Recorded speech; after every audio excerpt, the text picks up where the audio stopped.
Donc c'est ici que se sont déroulées les fouilles de la ZAC du parc à Louvre.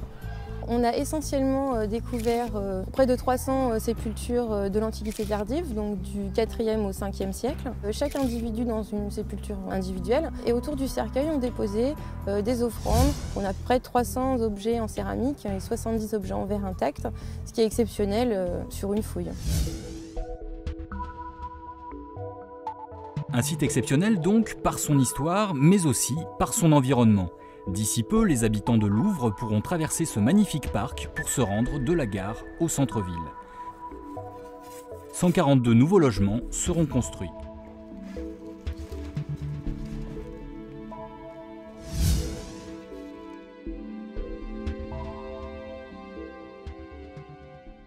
À proximité, l'Institut Paul Ricoeur, une école internationale privée sous contrat, accueille quelques 400 élèves de la maternelle au lycée.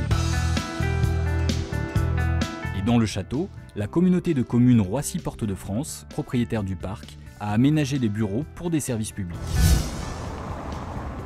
Ce soir au musée Arkea, les premiers résultats des fouilles de Louvre Parc sont présentés. Et pour le maire, c'est bientôt l'heure de rendre le parc aux habitants. Très longtemps, depuis des décennies, les habitants font le tour de ce pavé de 7 hectares sans jamais rien voir, sans jamais pénétrer. Et là, on est en train de complètement faire exploser, on fait des ouvertures, comme nous le perçons, on peut donc le traverser de part en part, et ça facilitera des liaisons, notamment est-ouest.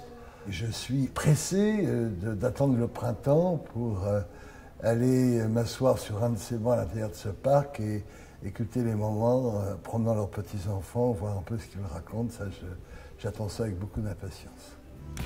Pour l'EPA Plaine de France, ce projet est emblématique de la nouvelle dimension que va prendre la ville. Il permet d'ouvrir un parc au public, chose qui manquait complètement dans le centre de Louvre. Il permet de construire des logements à proximité du vieux village en essayant de respecter l'esprit du vieux village.